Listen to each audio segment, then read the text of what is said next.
Hi అండి, అందరూ ఎలా ఉన్నారు? సమ్మర్ వచ్చిందంటే మన స్కూల్ బయట కానీ కాలేజ్ బయట కానీ మనకి కొబ్బరి మామిడికాయల ముక్కలు 5 రూపీస్కి అమ్ముతారు కదండి. అందరికీ ఆ జ్ఞాపకాలు ఉండే ఉంటాయి. ఇప్పటికి కూడా నేను కన్ఫామ్గా తింటాను.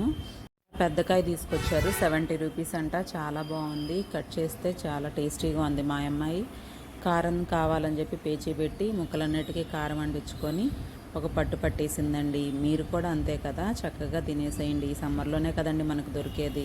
వాళ్ళు కొబ్బరి మామిడికాయని ఎందుకు పేరు పెట్టారో కానీ కరెక్ట్గా పెట్టారండి. ఎట్లా ఉంటుందో ఎక్కడ పండుతాయో తెలియదు కానీ మనకు మాత్రం మంచి టేస్ట్ని ఇస్తాయి. నాకు చాలా ఇష్టం. కారం లేకపోయినా కూడా బాగుంటుంది, చాలా తీయగా ఉంది. తెచ్చి 1 వీక్ అయింది, ఫ్రిడ్జ్లో ఉంది, పండిపోయిందేమో అనుకున్నాను. తీసి కట్ చేస్తే చాలా బాగుంది. 10 ముక్కలు కూడా రాలేదు. మరి బండాళ్ళకి ఎలా గిట్టుబాటు అవుద్దో తెలియదు. మరి వాళ్ళు తక్కువ తీసుకొచ్చుకుంటారేమో కదండి. Thank you for watching.